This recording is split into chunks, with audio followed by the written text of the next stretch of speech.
너무나 많은 분들이 비를 기다렸는데 이거를 통해 대한민국 산불이 어느 정도 잘 진화되어지기를 너무 바라고 싶습니다. 지난주에 또 우리 대선이 있었죠. 그죠? 대선을 통해서 기뻐하는 사람도 있었고 또 어려워하는 사람도 있었지만 중요한 것은 이제는 다 모든 걸 내려놓고 우리가 한 국민으로서 국가의 지도자를 위해 기도하며 이 나라가 온전케 지휘되어지고 또 인도할 수 있도록 참 지혜를 가질 수 있도록 우리가 기도해야 하는 것이 필요합니다. 또 우리는 그리스도인으로서 무엇보다도 우리가 하나님 편에 서야 함을, 우리는 파란 당 빨간 당이 아니라 바로 예수님 제2당임을 기억하시기를 바라면서 오늘 주제는 이단의 특성, 바로 이단의 특징에 대해서 여러분과 함께 이야기를 나누고 싶습니다. 우리가 앞서 베드로 우서 1장에서는 사도 베드로가 얼마나 성경의 진리와 가르침을 강조했는지 우리가 볼 수 있습니다. 그렇지만 이 후서에서는 그 거짓 선생에 대해서 또한 거짓 이단들의 특성에 대해서 가르침을 우리에게 주고 있습니다. 그래서 사도 베드로의 말은 뭐냐면 이단들의 모습이 이러이러하다. 또 이러한 모습을 보이는 것들은 이단인 줄 알고 조심해라. 그리고 너희들은 그러한 모습을 본받지 말고 바로 하나님의 말씀에 다시 한번 초점을 맞춰서 바로 걸어가야 함을 이야기하고 있습니다. 그래서 베드로 후서 2장의 주요 내용은 그 거짓 선생들의 하나님 말씀, 그 진리가 아닌 다른 진리를 선포하고 있음을, 성경 이외에 하나님이 말씀하신 은혜 이외에 다른 것이 필요함을 이야기하고 있다는 거죠. 또 하나 이단의 특성 중에 하나가 뭐냐면 음란함이라는 거죠. 음란함을 많이 추구하고 있어요. 그래서 우리 이단에 빠지면 막 이렇게 교주하고 잠자리하고 막 그런 것들이 막 나오잖아요. 막 이러한 부분들. 그리고 또 한 세 번째가 뭐라고 나왔냐면 바로 탐욕입니다. 돈을 사랑하고 정말 이렇게 이 세상의 물질에 너무나 빠져 있는 모습들을 또한 이야기를 하고 있습니다. 하나님을 참으로 섬기지 않는 사람들은 대체로 이 세상을 유일한 가치로 여기며 특히 돈과 물질적인 것에 사랑하고 그 부에 빠져서 헤어나오지를 못하고 있는 것입니다. 이단자들, 하나님의 말씀 이외에 하나님의 말씀을 통해서 무엇을 가르치면 세상의 물질적인 이익을 추구할 수 있도록 돕는 거죠. 바로 예수님을 통해서 영적인 부분에 올바른 사고와 생각과 가치를 심어주는 것이 아니라 오히려 하나님의 말씀을 수단으로 사용해서 자신의 개인적인 이익, 물질적인 그 욕구를 채워가는데 수단으로 사용하고자 하는 사람들이 바로 이단이라고 이야기할 수 있습니다. 이들은 그 물질적인 이익을 위해서는 말을 지어내고 거짓말을 한다는 것입니다. 그러나 진리를 추구하는 사람들은 그렇지 않다는 것을 또한 이야기하고 있습니다. 또한 이 2장에 보면 이 거짓 선생들은, 이 거짓을 이야기하는 예언자들은, 선지자들은 바로 옛날부터 구약을 통해서 그들은 망할 수밖에 없다. 하나님의 심판을 피할 수 없는 존재이들임을 이야기하고 있습니다. 그 이단의 존재를 무너뜨릴 수 있는 것은 다름 아닌 하나님만이 완전하게 소멸할 수 있고 멸망시킬 수 있음을 또한 이 베드로 후서 2장을 통해서 이야기하고 있습니다. 그래서 우리는 이 거짓 교사들, 이 이단자들을 분별할 수 있는 참 지혜가 필요합니다. 그거는 어떻게 보면 척보모입니다 이렇게 해서 알려진 게 아니라 우리가 성경 말씀, 구약과 신약을 통해서 성경을 통해서 이들을 분별할 수 있는 지식과 지혜가 우리에게 필요함을 사도 베드로는 우리에게 이야기하고 있는 거죠. 때로는 많은 사람들이 이단을 선별할 때 그들의 느낌, 그들이 가지고 있는 문화, 그들이 갖고 있는 감정으로 판단 내리려고 할 때 오히려 더 잘못되어질 수 있다는 것입니다. 그래서 사도 베드로는 바로 성경 말씀을 통해 이들을 분별해야 함을 이야기하고 있죠. 성경의 바른 지식이 그래서 우리에게 필요하고 성경적, 역사적, 그 기독교의 신앙의 그 역사를 우리는 분명히 알아가고 또 바른 지식이 우리에게 필요함을 이야기하고 있습니다. 지금 우리가 믿고 있는 이 성경이 어떻게 온 것이며 지금 우리가 믿고 있는 이 기독교가 어떻게 이루어진 것이며 지금 내가 믿고 있는 이 신앙의 근거가 무엇으로부터 시작되었는지를 알지 못한다면 우리 또한 성경을 통해 오히려 성경을 통해 잘못되어질 수도 있다는 것입니다. 핵심은 바로 예수 그리스도의 십자가라는 거죠. 그러니까 이단의 특징은 예수 그리스도의 십자가 이외에 다른 것을 가리키고자 합니다. 오늘도 우리가 한번 생각해 봐야죠. 우리 또한 이단이 되어줄 수 있다는 것입니다. 우리도 거짓 교사나 선생이 되어질 수 있고 또 거짓을 믿고 따르며 우리의 개인적인 안위를 위해서 우리의 행복과 우리의 개인적인 이익을 위해서 하나님을 수단화시킬 수 있는 존재가 되어질 수 있다는 것입니다. 우리는 거짓 교사들의 특징인 음란함과 탐심을, 욕심을 우리는 경계할 수 있어야 합니다. 또 이 세상은 성적으로 너무나 문란합니다. 그러기에 우리는 거룩해야 하고 절제할 수 있어야 합니다. 또 이 세상은 굉장히 배금주의, 바로 돈이 모든 것을, 돈을 신격화하는 것을 이야기하는 거죠. 배금주의나 또 물질 만능주의를 따를지라도, 이 세상은 따를지라도. 왜냐면 이 자본주의가 자연적으로 자본주의 뭐예요? 자본을 중심으로 한 사회거든요. 그러니까 그것이 가장 중요하고 그걸로에 의해서 사람을 계층을 나누게 되고 차별을 주게 되고 그거에 의해서 자기의 존재감을 나타내는 것이 자본주의입니다. 그러니까 우리가 자본주의에 살고 있기 때문에 어쩔 수 없이 우리도 모르게 신앙을 한다고 하면서도 예수 그리스도의 십자가를 안다고 하면서도 우리도 모르게 그런 배금주의 또한 물질 만능주의에 우리의 가치와 생각이 빠질 수 있다는 거죠. 그 관점으로 예수님을 바라보고 그 관점으로 하나님을 바라보면서 우리의 신앙이 변질되어질 수 있음을 우리는 경계해야 하고 경각심을 가져야 한다는 것입니다. 우리는 돈을 사랑하지 말고 바로 먹을 것과 입을 것, 다시 말해서 우리 삶에 대해서 자족하며 살아갈 수 있는 우리가 되어야 합니다.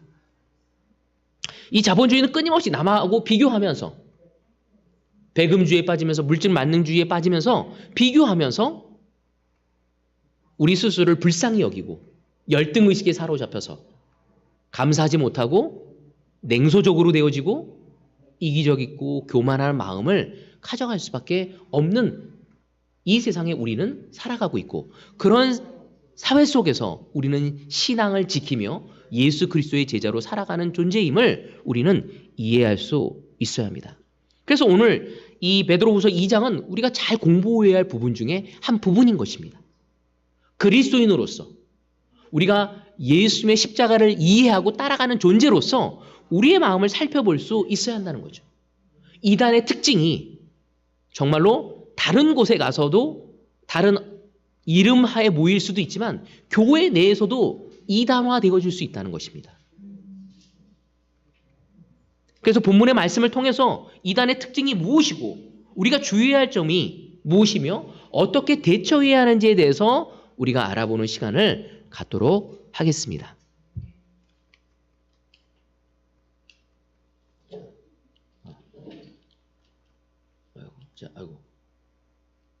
자, 오늘 저희 첫 번째 포인트는 이단의 특성 중에 하나가 뭐냐면 사신 주님을 부인한다는 것입니다. 이 말이 뭐냐면 본문에 나온 구절이거든요.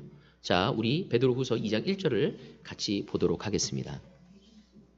전에 이스라엘 백성 가운데 거짓 예언자들이 일어난 것과 같이 여러분 가운데도 거짓 교사들이 나타날 것입니다. 그들은 파멸로 몰고 갈 이단을 몰래 끌어들일 것입니다. 그래서 그들은 자기들을 값주고 사신 주님을 부인하고 자기들의 받을 파멸을 재촉할 것입니다. 사도 베드로는 여기서 분명히 얘기하고 있습니다.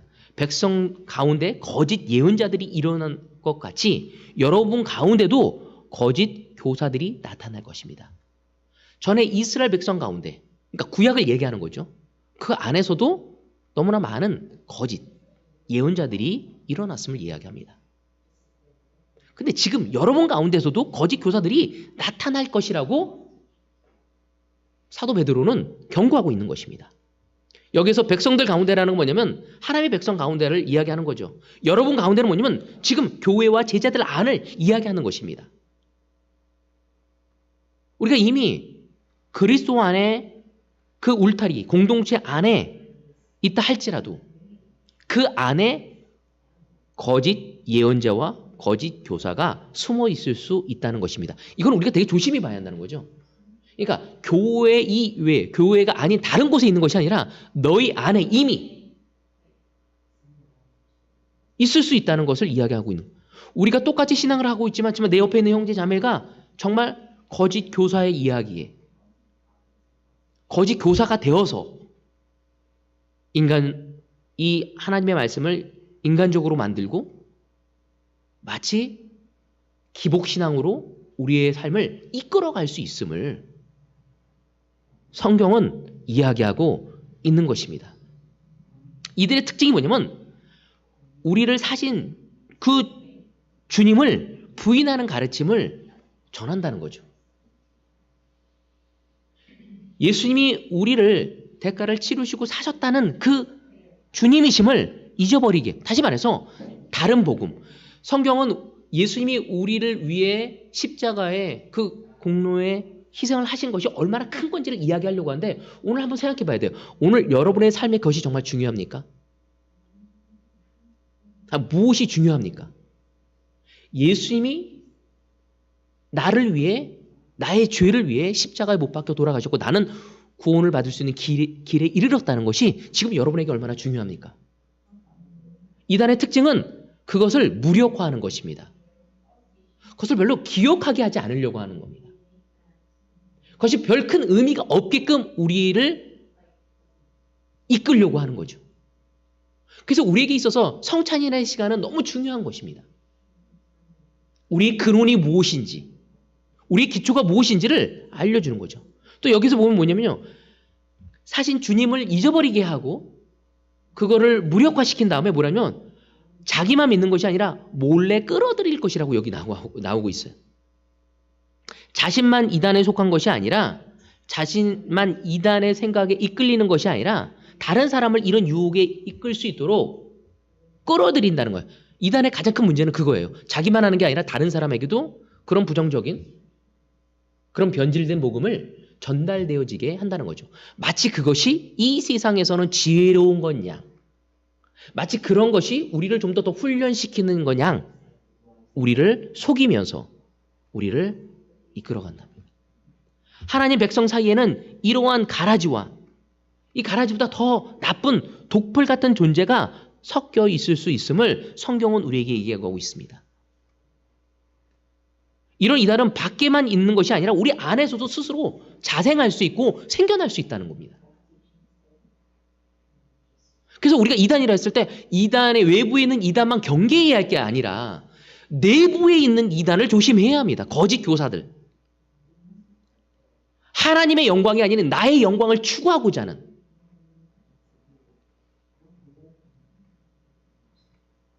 근데 너무나 안타까운 기존 제자들이 심지어 목사들까지도 그것을 분별하지 못하고 유혹되어서 넘어질 수 있다는 것입니다. 상당 부분이 건전하지 않는데도 불구하고 이 세상의 지혜로움이라는 것을 강조하며 합리적이라는 것을 강조하며 그것이 효율적인 것을 강조하며 우리의 생각을 변질시키고 타협하게 만들어서 하나님의 진리에 감사하기보다는 그 진리 이외에 다른 것을 추구하는 우리가 되어질 수 있다는 것입니다. 우리의 신앙과 믿음은 내가 어떠한 집단과 공동체에 속해 있다고 해서 온전할 수 없다는 것입니다. 우리가 올바른 공동체에 있으면서도 해야 할 것이 무엇인지 우리의 영적인 면역력을 키울 수 있어야 한다는 것입니다. 요즘에 우리는 코로나가 만연해 되어져 있습니다. 그죠? 두렵지 않습니까? 근데 너무 재밌는 거는 코로나 환자가 있어서 전염시켰는데 누구는 걸렸고 누구는 걸리지 않은 거죠. 그래서 요즘에 굉장히 중요한 게 뭐냐면 면역력을 증진하는 것에 우리가 많은 포커스를 해야 한다는 이야기를 하고 있습니다. 코로나뿐만 아니라 여러 가지 병에 걸리지 않기 위해서 제일 중요한 것이 바로 면역력이라는 것입니다. 우리가 코로나로부터 지키기 위해서 그 면역력 키우기 위해서 제일 먼저 해야 하는 걸로 방역 당국에서 우리한테 계속적으로 문자를 보내고 포커스하는 게 뭡니까? 뭐죠? 개인 위생 철저. 또 맞아요. 백신을 접종하라고 이야기를 하고 있습니다. 첫 번째, 우리가 백신 접종을 해야 한다는 거죠. 근데 백신 접종 걸렸다고 안 걸리나요? 걸린단 말이에요. 사실은 안 맞은 사람도 걸리지만 백신을 맞아도 걸려요. 왜? 우리 면역력을 키우는 것은 백신 접종도 필요하지만 그 다음에 필요한 게 뭐냐면 좋은 음식을 먹어야 한다는 것입니다. 정크푸드, 쓰레기 음식만 계속 먹는다면, 인스턴트 음식만 먹고 편한 음식을 먹지 못한다면, 그냥 입맛에 입을 달콤하게 할 수 있는 음식만 먹는다면 우리 면역력이 좋아질 수 없습니다. 그리고 또한 무엇을 해야 하냐면 규칙적인 운동이 우리에게 필요하다고 이야기하고 있습니다. 이처럼 우리가 코로나라는 바이러스, 거기에서 건강해지기 위해서도 우리가 필요한 것 중에 하나가 예방접종이 필요하고 좋은 음식을 먹어야 하고 규칙적인 운동을 통해서 우리의 면역력을 증진시켜야지만이 우리가 좋아질 수 있다. 그 세 가지가 다 이루어져야 함을 이야기하고 있습니다. 우리의 신앙, 우리의 믿음도 면역력을 키우는 것이 굉장히 중요하다는 거죠. 그러지 않는다면 우리 스스로가 변질되어질 수 있다는 거죠. 또 다른 사람이 변질돼서 나에게 왔었을 때 무기력하게 그냥 마음이 뺏길 수밖에 없게 되어진다는 거죠.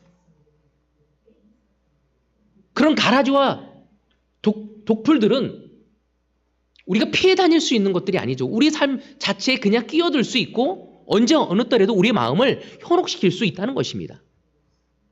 바로 예방접종은 교회에서 바른 성경을, 진리를 가르치는 것을 의미하는 거죠. 우리가 교회의 책임은 바로 하나님의 진리를 바르게 선포하고 가르쳐야 할 의무가 있다는 것입니다. 그래서 우리가 교회에 와서 하나님의 말씀을 듣는 것이 너무나 필요하다는 것입니다. 그러나 그렇다고 해서 그 예방접종만 한다고 해서 우리 면역력, 영적인 면역력이 강해지는 건 아니죠. 여러분 그렇지 않습니까? 물론 우리는 교회에 와서 좋은 말씀을 들어야 합니다. 더 깊은 말씀을 듣고 성장해 나가는 것들이 필요합니다. 하지만 개인적인 책임과 의무가 있습니다. 그것이 무엇인지 예방접종과 더불어 우리는 면역력, 영적 면역력이 좋아지기 위해서 좋은 음식을 먹어야 한다는 거죠. 그것은 바로 개인적인 화이트함을 이야기하는 것입니다. 자기 개인적인 하나님의 말씀을 읽고 개인적으로 하나님께 하나님의 말씀을 통해 자기의 마음을 살펴보고 하나님께 기도하지 않고서 우리는 건강을 가져갈 수 없죠. 왜? 하나님의 말씀과 하나님께 기도하지 않고 우리의 마음에, 우리의 영에 세상 걸로 채우기 시작한다면 우리는 영적인 아토피에 걸릴 것이고 우리는 수많은 이 세상의 잘못된 바이러스에, 영적인 바이러스에 노출되어지고 세균에 감염되어서 시들해질 수밖에 없다는 것입니다. 그래서 우리에게 필요한 것은 교회에서 놀라운 하나님의 말씀을 들을 뿐만 아니라 나 개인적으로 하나님의 말씀을 보고 묵상하고 내 자신을 살펴볼 수 있는, 어떨 때는 종교적으로 그냥 콰이트함을 해야 하기 때문에 한다면 그건 결국 우리를 건강하게 할 수 없습니다.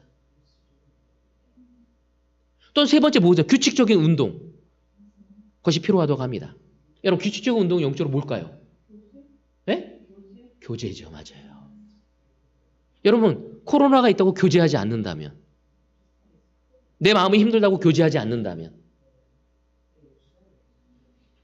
여러분 제 마음속에 하나님의 일을 하고 하나님의 말씀을 전파하고 있지만 내 마음속에 아무하고 교제하지 않을 때 내 마음을 드러내기가 되게 어렵습니다.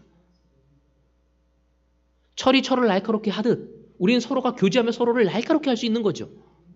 이 교회에 제자훈련이 있다는 것은 너무나 기쁜 것입니다. 이치하들 서로가 서로의 삶에 들어가서 하나님의 말씀으로 훈련하고 하나님의 말씀으로 마음을 나누고 하나님의 말씀으로 우리의 마음을 깰 수 있다는 것은 놀라운 규칙적인 영적인 운동이 되어올 수 있는 거죠.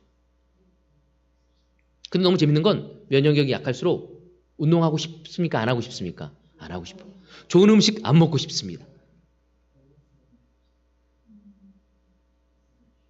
여러분 우리가 이 이단으로부터 보호받기 위해선 다른 진리인지 아닌지 확인해가고 분별할 수 있는 지혜와 지혜를 가져가기 위해선 우리는 영적인 명령력을 키워갈 수 있어야 한다는 것입니다.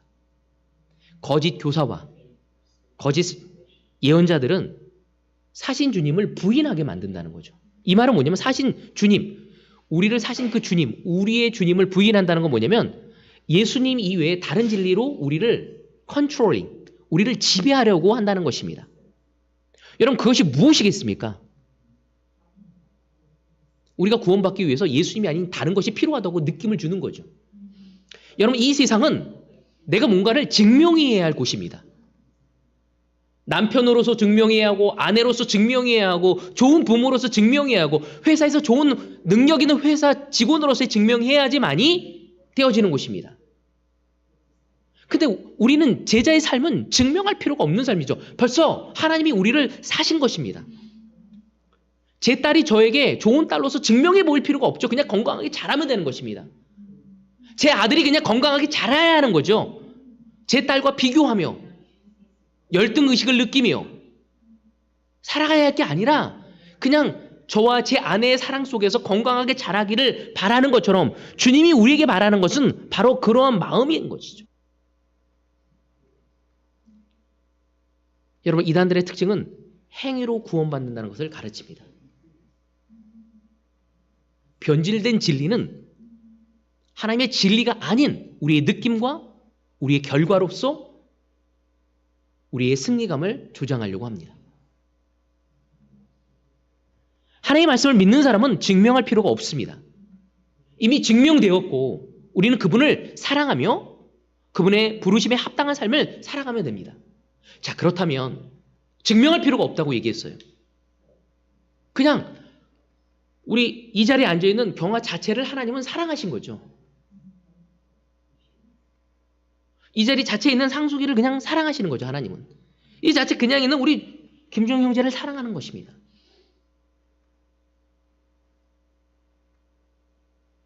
그렇다면 우리가 처음 세례 받았을 때 죄를 막 회개하고 세례 받을 때와 지금과 하나님의 사랑은 어떨까?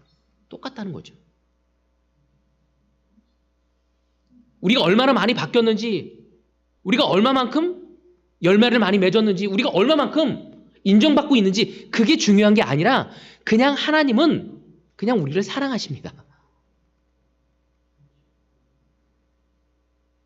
아침에 일어나서 우리 아들과 우리 딸 방에 들어가서 그들이 고이 자고 있는 모습을 보면 그냥 사랑스럽습니다. 그리고 너무 자랑스러워요. 아, 이렇게 많이 크다니. 그래서 제 핸드폰에는 항상 액정 사진은 우리 애들 사진과 아내 사진이 있어. 그냥 보는 것으로 기쁩니다. 지금 제 화면에는 뭐가 있냐면 우리 다은이 어렸을 때 사진이 있어. 그리고 화면을 하나 올리면은 어떤 사진이 있냐면은 우리 다은이와 미니의 사진이 큰 사진, 좀 대학생이 된 그 고3에 된 얼굴이 나와 있습니다. 그들이 얼마나 공부를 잘하는지, 얼만큼 성격이 좋은지 그거 우선 상관없이 때로는 그것이 속상할 때도 있지만 그냥 사랑스러워요. 그냥 보면. 근데 하찮은 저 역시도 그런데 우리의 주님은 어떻겠습니까? 그냥 하나님은 안희씨를 보면 어떨까요? 그냥 사랑스러워. 어쩔 줄 모르는 거야. 내가 사랑하는 딸이구나. 그게 우리 주님이신 거죠. 여러분 그렇지만 이 세상은 뭔가를 증명해야 하는 곳이기 때문에 제자의 삶의 기준을 알고 있는 우리는 거기에 합당하지 않게 죄책감과 무기력함과 좌절감과 불안감과 그런 것들이 우리를 지배하려고 한다는 것입니다. 그것이 변질된 복음이고 이단적 특징이라는 것입니다. 죄책감을 끊임없이 줘서 움직이게 하고자 하는 것이 이단의 특징이라는 것이죠. 하나님의 은인, 사신 주님이면 충분한데 그 이상이 무엇이 필요하다는 것입니다. 제가 어떤 한 형제에게 물어봤어요. 앞으로 우리가 가면서 몇 명이나 더 구원을 줄 것 같냐. 그러니까 그 한 형제가 한 20명에서 30명 정도는 더 제가 잃어버린 영혼을 구원할 수 있지 않겠습니까? 근데 만약에 너가 죽는 그 순간까지 80세까지 사는데 한 명 정도밖에 구원할 수 없다면 마음이 어떻겠냐고. 그런데도 불구하고 너는 헌신해야 하고 바뀌어가야 한다면 어떻겠냐고. 갑자기 얼굴이 막 울그락불그락해지면서 생각하는 게 보였어요. 그건 그 형제에게 물어보기엔 저에게 물어본 거였어요. 여러분, 우리는 그래도 복음을 증거할 겁니까? 우린 그래도 그 복음을 증거하기 위해 더 담대해질 겁니까? 복음을 증거한 것은 증명이 보이기 위한 것이 아니라 우리가 사신 주님께 감사하기 때문에 해야 하는 것이죠. 내가 내 배우자에게 온 마음으로 사랑을 했어. 그 배우자의 약점을 바꿔주려고 온 마음으로 이야기했어. 10년, 20년, 30년을 했는데도 하나님이 나한테 알릴 거야. 네 배우자는 결코 바뀌지 않을 거야. 그래도 우리는 나 자신을 바꿔가며 내 배우자에게 최고의 것을, 최고의 사랑을 주려고 노력할 것입니까? 세상은 빨리 이혼하는 게 답이라고 얘기하죠. 엉뚱한 희망을 통해 희망 고문을 받지 말라고 이야기합니다. 그렇지만 예수님은 누가 바뀌든 바뀌지 않던 우리는 예수님 때문에 바뀌어야 하고 사랑이 커져야 하고 노력해야 하는 것이 은혜고 특권으로 받아들이기를 원하는 것입니다. 바로 그것이 그분을 사랑하는 것입니다. 그분의 부르심에 합당한 삶이 무엇일까요? 그렇다면 완벽한 삶일까요? 죄를 짓지도 않고 항상 열정적이고 항상 감사가 넘치고 모든 사람에게 말씀을 너무나 진짜 창세기부터 요한계시록까지 그 속속들이의 그 핵심적인 그 말씀을 요리되고 저리되면서 그 신기함을 얘기할 수 있는 그 삶일까요?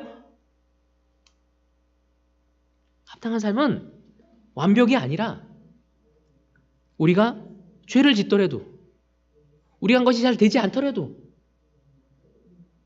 회개할 거 있으면 회개하고 그분 안에서 기뻐하고 감사하며 한 걸음 한 걸음 나아가는 것.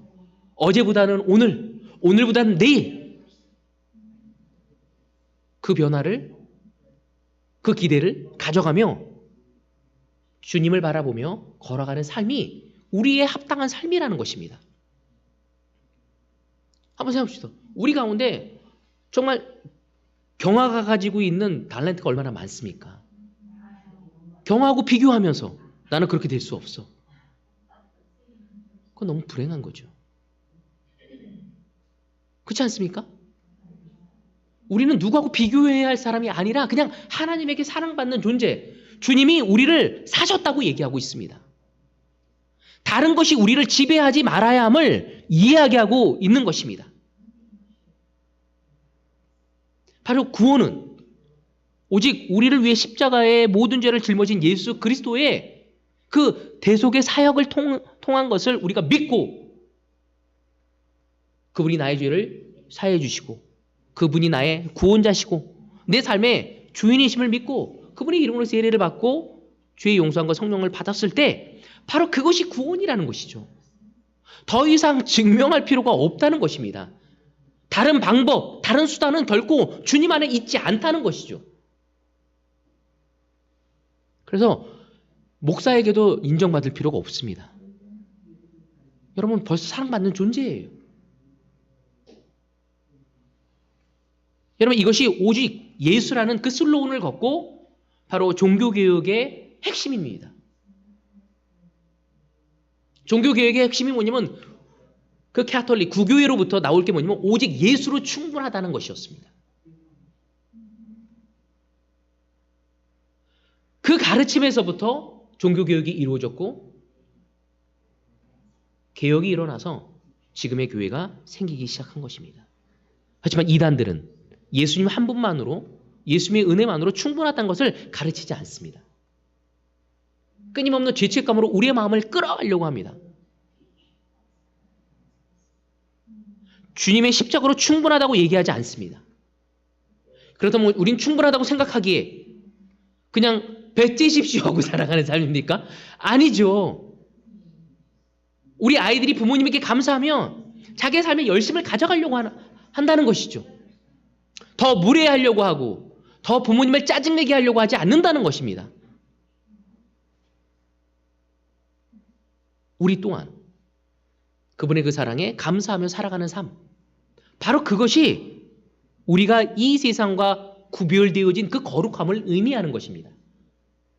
내 삶의 주인이 내가 아닌, 내 배우자가 아닌, 내 직장 상사가 아닌, 이 세상의 문화와 가치가 아닌 바로 나를 사신 주님, 그 예수 그리스도라는 것을 알고 가는 것이 바로 우리가 이단의 특성으로부터 나올 수 있는 그 면역력을 키우는 키라는 것입니다. 두 번째 포인트. 왜냐면 여러분, 이단의 거짓 교사가 다른 곳에서 생길 수 있지만 우리 안에 생길 수 있어요. 여러분의 삶이 거짓 교사처럼 살 수도 있어요. 누구에게? 여러분의 자녀들에게, 여러분의 배우자에게. 말로는 하나님을 사랑한다고 하지만 돈을 더 사랑하는 분, 말로 하나님을 사랑한다고 하지만 늘 죄책감으로 살아가는 삶. 그거는 여러분이 거짓 교사가 되어서 뭔가를 증명해 보여야 하는 불행하고 자유가 없는 삶을 이야기하는 것입니다. 여러분, 성경은 분명히 우리에게 자유를 줬다고 얘기하고 있어요. 주님의 은혜 안에 있는 사람은 자유롭습니다. 그렇지만 종교적인 사람은 자유롭지 않습니다. 예수님은 우리에게 종교를 주시고자 하시는 분이 아니라 진리를 통해 자유로움을 주고자 합니다. 여러분의 아내를 사랑하는 것이, 여러분의 남편을 사랑하는 것이, 여러분의 자녀를 사랑하는 것이 책임감과 의무감으로 한다면 여러분 집에서 있는 것 자체가 고달픕니다. 하지만 마음에서 나는 사랑이었을 때 그건 자유롭습니다. 때로는 힘들다 할지라도 그것이 우리에게 얼마나 큰 특권인지를 알게 되는 것입니다. 저는 여러분들이 이 베드로가 이야기한 이 이야기를 깊게 마음에 새기길 원합니다. 두 번째 포인트, 이단의 특색은 방탕하다는 것입니다. 방탕. 베드로후서 2장 2절 보도록 합시다. 많은 사람이 그들을 본받아서 방탕하게 될 것이니 그들 때문에 진리의 길이 비방을 받게 될 것이다. 그들의 방탕한 삶이 뭘 비방받게 될 거라고요? 진리의 길이. 얼마나 안타깝습니까? 하나님의 말씀이 비방받을 거라고요. 기독교가 개독교가 되어지고 목사가 먹사가 되어지는 그런 안타까운 일이 생긴다는 것입니다. 이단의 첫 번째 뭐라고 그랬죠? 예수 그리스도의 복음, 그 진리를 왜곡하고 교리적으로 잘못된 가르침, 우리를 더 자유를 없게 만들고 종교적으로 만드는 것이 바로 이단의 특징이라고 했어요. 죄책감을 이끌고 있는 것 특징이라고 했어요. 두 번째는 뭐냐면 도덕적으로 부패하고 성적으로 타락하는 방랑한 삶을 이야기한다는 것입니다. 이제는 방탕하게 될 것이다. 이거는 뭐냐면 성적인 타락을 이야기하는 것입니다. 이단의 특징 중에 하나가 뭐냐면 좀 비상식적인 것이 너무 많아요. 비상식적인 것.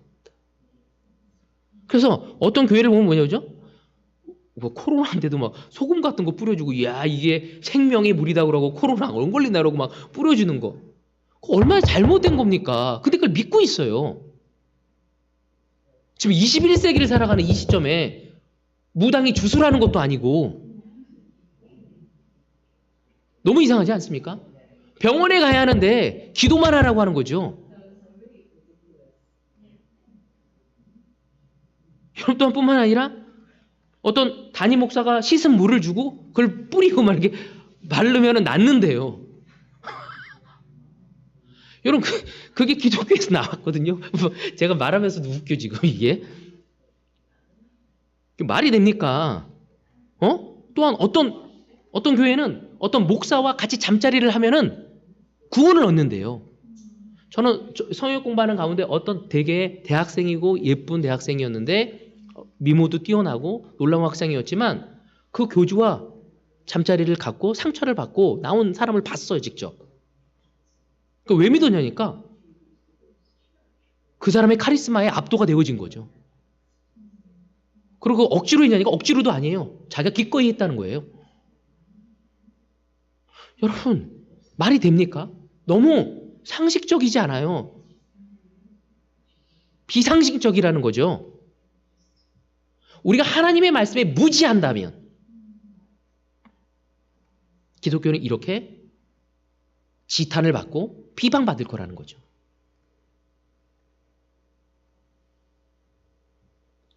여러분, 이러한 일이 20년, 30년 전만 해도 너무 비일비재하게 이 세상에 일어났습니다. 이런 것들이 신앙인과 믿음이라는 이름으로 포장되어서 사이비 종교가 판을 치고 있었습니다.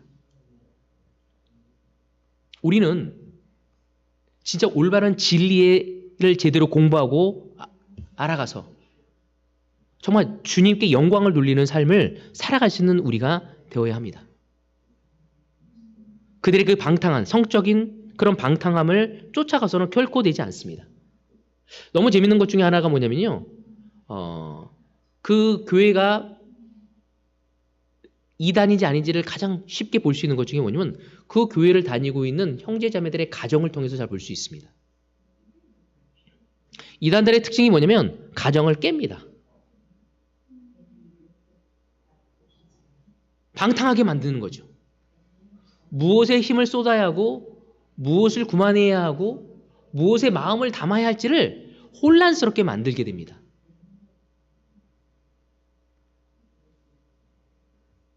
여러분, 그 교회가 잘못된 것인지 그 교회의 지도자가 올바른 것인지 아닌지 알기 위해서는 그 교회가 있는 그 가정들이 올바르게 건강하게 가고 있는지를 살펴봐야 합니다. 올바르지 않은 교회들은 상처받고 가정이 깨지고 더 멀어지는 가정을 많이 보게 되어집니다. 여러분, 하나님을 믿는다고 하면서 자기 배우자의 관계가 엉망이야. 하나님을 믿는다고 하면서 자기 자녀를 돌보는 게 엉망이야. 하나님을 사랑한다면서 자기 부모님을 돌보지 않아. 고루발하면서. 그리고 교회 헌금만 하고 교회의 행사만 잘하면 좋은 리더로 한다면 뭔가 이상하지 않습니까? 성경은 분명히 장로와 집사를 세울 때 가정을 올바로 인도하는 사람이 리더가 되어야 한다고 얘기하고 있습니다. 교회에서 장로라고 얘기하고 교회에서 집사라고 얘기하는 사람들이 부부관계가 엉망이고 자녀관계가 엉망이고 교우관계가 엉망이고 직장에서 모범이 되어지지 않는다면 어떻게 우리가 하나님의 말씀을 바르게 이해하는 사람이라고 이야기할 수 있겠습니까? 여러분, 우리는 이 세상의 유혹으로부터 나오기 위해서, 이단의 그 속삭임의 유혹으로부터 나오기 위해서, 그런 방탕에서부터 우리가 보호받기 위해서 수많은 잘못된 진리로 우리의 생각을 혼란을 멈추게 하기 위해서 우리는 하나님에게 더욱더 다가가서 그분의 진리의 말씀을 이해하고 하나님의 말씀에 나 자신을 비춰보고 그리고 그 말씀을 갖고 우리의 삶, 내 개인적인 삶, 또 내 배우자와의 관계, 내 자녀와의 관계, 내 직장 동료들과의 관계, 바로 그것을 배워가고 성장해 가야 할 필요가 있다는 것이죠. 여러분, 교회만 나온다고 해서 구원을 받지 않습니다. 여러분, 끊임없이 우리는 우리의 성품이 예수를 닮아가려고 노력해야 합니다. 여러분, 우리가 잃어버린 영혼을 구원해야 하지만 그 영혼보다 더 중요한 것이 내가 구원을 받아야 하는 것입니다. 내가 주님 앞에 합당한 삶을 살아가야 하는 것이죠.